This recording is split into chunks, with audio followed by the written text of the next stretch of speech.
Le jeune Long est un voleur. Il n'a pas 20 ans, mais son visage présente des rides profondes au front et au coin de l'œil. Il est robuste, tenace, et ne garde que du jeune homme que ce côté espiègle qu'on lui a toujours connu. Le voilà sur la route aride. Il n'y a nulle forêt aux alentours, pas même un bois où se cacher. Cela fait 2 jours qu'il court à petite foulée, un sac sur le dos. Au loin, un nuage de poussière menaçant. Ce sont les hommes en armes qui l'ont pris en chasse. Cette fois-ci, il a volé un sac de riz à un commerçant réputé de la ville. Jusque-là, il ne s'est jamais fait prendre, et c'est même la première fois qu'on lui court après pour un pauvre sac de riz.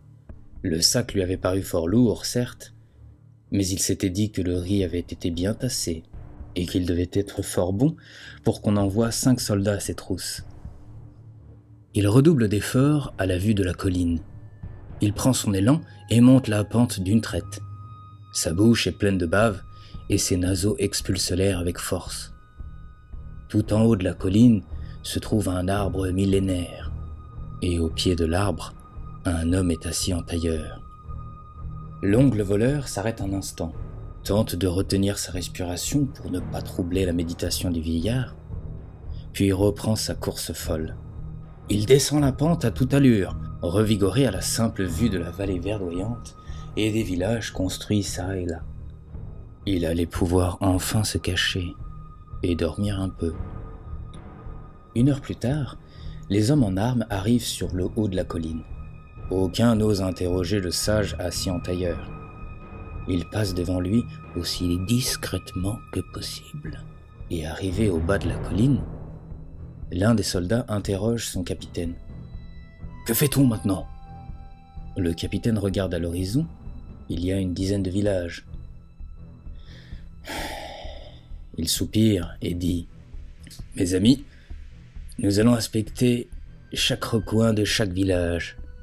Si l'un des villageois s'oppose à l'inspection, arrêtez-le.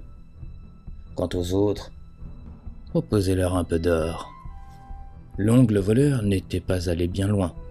À bout de force, il s'était écroulé sur la paille d'une grange, le sac sous le bras. Mais bientôt il se réveille et tend l'oreille.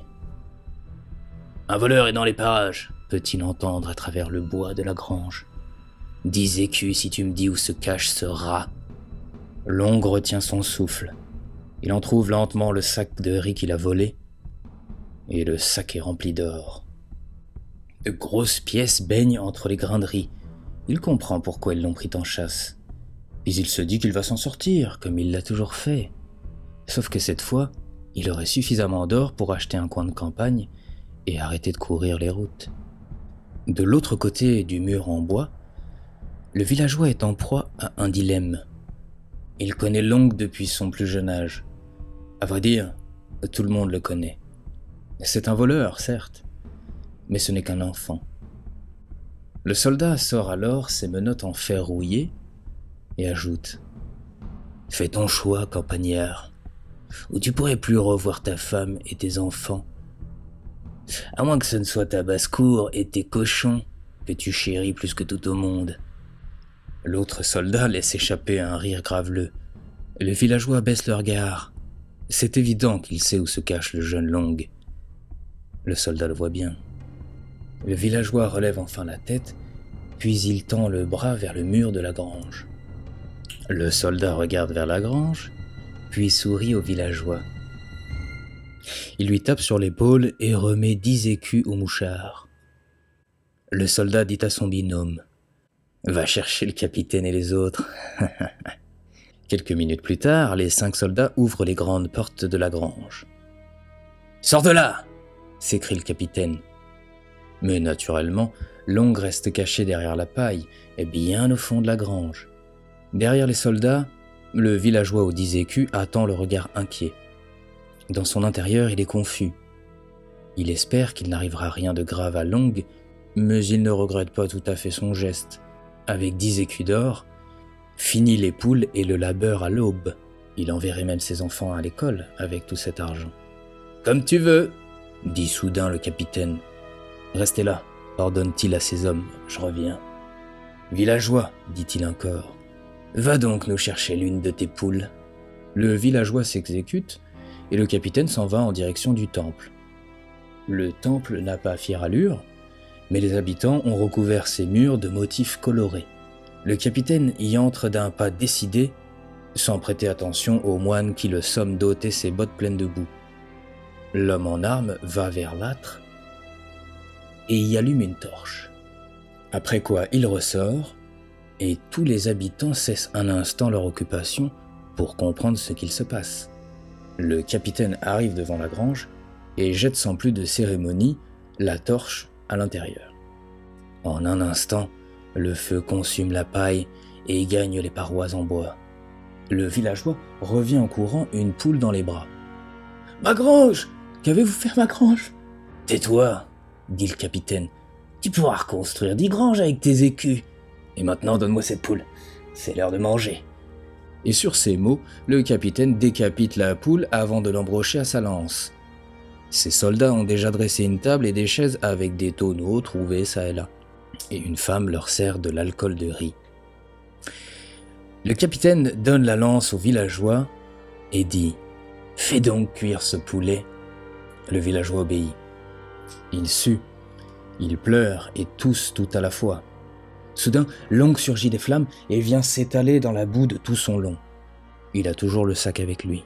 « Ha ha !» s'exclame le capitaine. « On dirait bien que notre voleur revient des enfers !» Le soldat se lève et s'apprête à saisir le sac, mais Long bondit comme un diable et donne un coup de poing violent au soldat, avant de prendre la fuite. Malheureusement pour lui, vous vous en doutez, il ne va pas bien loin.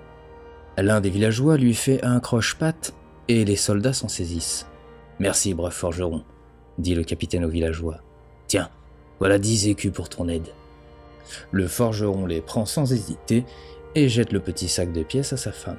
« Je vous en prie, » dit alors le forgeron sur un ton qui ne lui ressemble pas. « Ce voleur m'a déjà volé par le passé.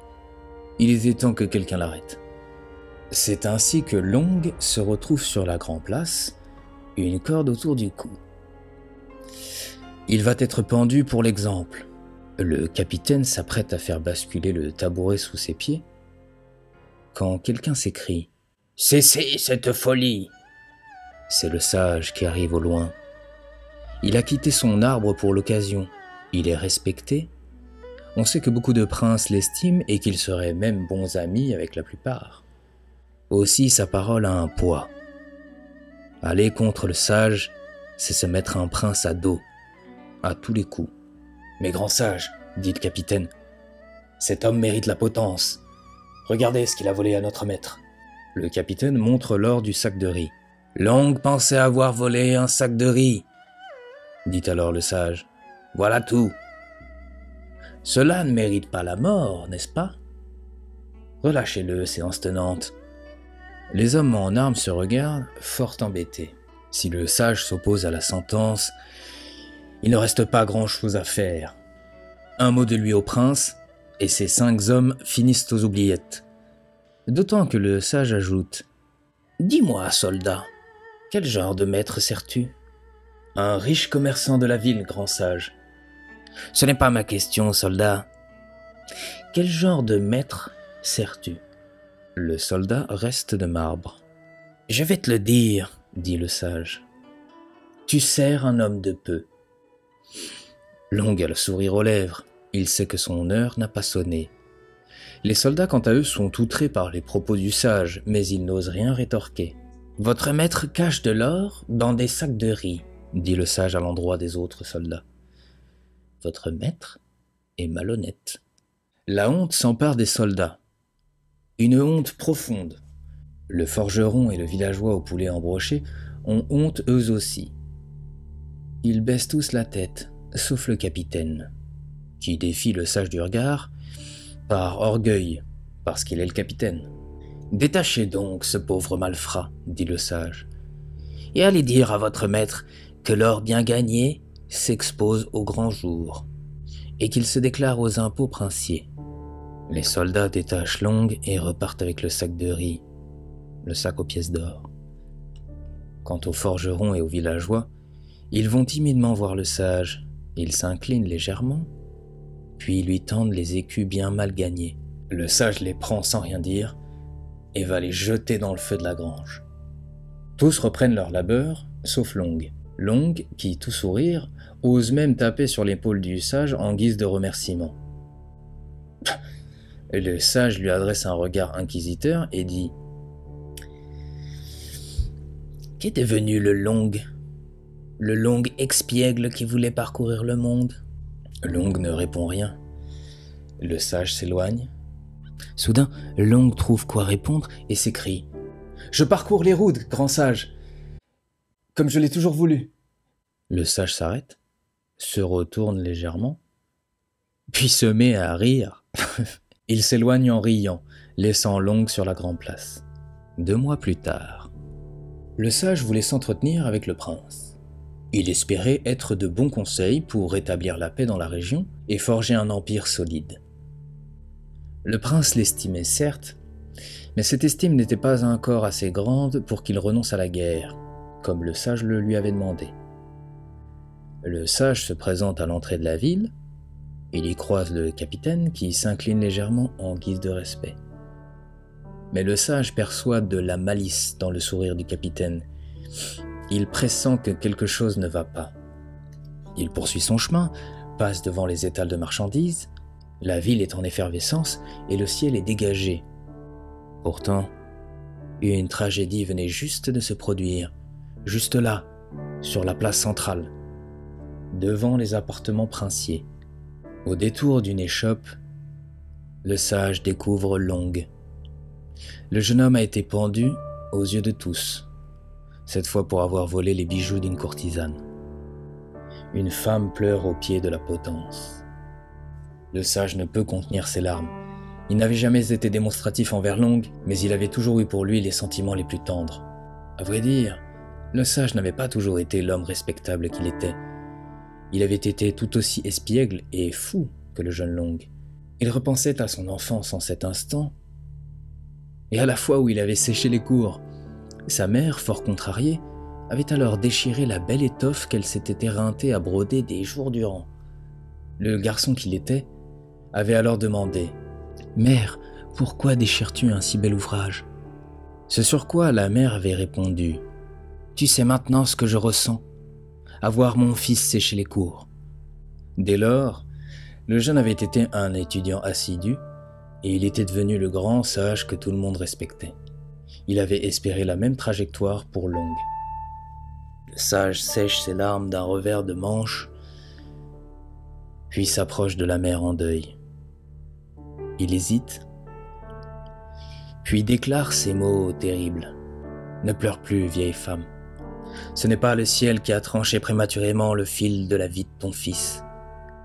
C'est ton fils qui, par ses égarements, s'est attiré lui-même la mort au milieu de sa vie. » La pauvre mère cesse de pleurer. Elle sait combien le sage a raison. Elle le regarde s'éloigner en direction du palais princier et le maudit en silence, avant de se maudire elle-même.